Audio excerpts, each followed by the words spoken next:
ഇന്ന് ഞങ്ങളെ ഇവാച്ചുവിൻ്റെ first birthday ആണ് കേട്ടോ. അപ്പം ഞങ്ങളെല്ലാവരും കൂടെ ആഘോഷിക്കാമെന്ന് വിചാരിച്ച് അപ്പം ഒരു 5:05 ആകുമ്പം ആൾക്കാരെല്ലാം വന്ന് എൻ്റെ വീട്ടിലാണ് കേട്ടോ പരിപാടി ഉണ്ടായിനി. അപ്പം എല്ലാവരും വന്നിട്ട് പിന്നെ കുറച്ച് ആൾക്കാർ ഡെക്കറേഷൻ്റെ പണിക്ക് പോയി. ഡെക്കറേഷൻ അടിപൊളിയാക്കിയിട്ടുണ്ട് എല്ലാവരും കൂടിയിട്ട്.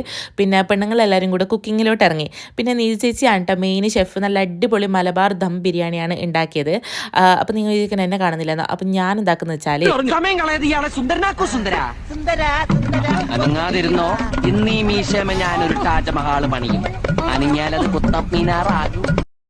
ഇതല്ല ഇതിനപ്പുറം ചാടി കടന്നവനാണ് ഈ കെ ജോസ്. ഇതൊക്കെ എന്ത്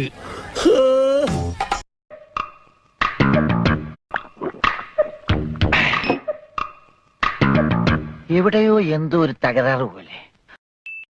ആഹാ മുടുക്കനായിപ്പ. അങ്ങനെ ഞാൻ എങ്ങനെയെങ്കിലും ഈ പെണ്ണിൻ്റെ മുടിയൊന്ന് കെട്ടിക്കൊടുത്തു. ഇവിടെ നിന്ന് എന്ത് പറഞ്ഞെങ്കിലും കേൾക്കുന്നുണ്ടായിട്ടാ.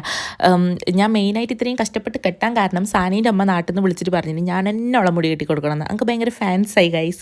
അതിനെക്കൊണ്ട് പിന്നെ ഞാൻ എന്നെ പിടിച്ച് വെച്ചിട്ട് മുടി കെട്ടിക്കൊടുത്തു. ആൻറ്റിക്ക് കാണിച്ചു കൊടുത്തിട്ടുണ്ട് കാര്യം ഇങ്ങനെ ഞാൻ മുടി കെട്ടിയെന്ന്. പിന്നെ അത് കഴിഞ്ഞിട്ട് പിന്നെ ഞാൻ മുടിയെല്ലാം കെട്ടി തിരിഞ്ഞു നോക്കുമ്പോഴുണ്ട് ഇവിടുത്തെ ഡെക്കറേഷൻ പരിപാടിയെല്ലാം അടിപൊളിയാക്കിയിട്ട് സെറ്റാക്കിയിട്ടുണ്ട്. പിന്നെ ഇത് ലാസ്റ്റ് മിനുക്ക് പരിപാടിയാണ് ഈ കാണുന്നുള്ളത്. പിന്നെ അത് കഴിഞ്ഞിട്ട് കേക്കെല്ലാം വന്നു. തൃഷിക്ക എന്നാണ് കേട്ടോ ഇവാൻ്റെ ശരിക്കുള്ള പേര്. അതിപ്പം കുറേയൊക്കെ ഒന്നും അറിയില്ലാന്ന് തോന്നുന്നു. തൃഷിക എന്നാണ് അവളുടെ പേര്. അപ്പം അത് കഴിഞ്ഞിട്ട് കേക്കെല്ലാം കട്ട് ചെയ്തു. അഖിൽ നാട്ടിലില്ല. അഖിൽ വേറൊരു സ്ഥലത്ത് പോയിട്ടുണ്ട്. പെട്ടെന്ന് പോയതാണ്. അതുകൊണ്ടാണ് പാർട്ടി നമ്മൾ ഇത്രയും ചെറിയൊരു സെറ്റപ്പിൽ ചെയ്തത്.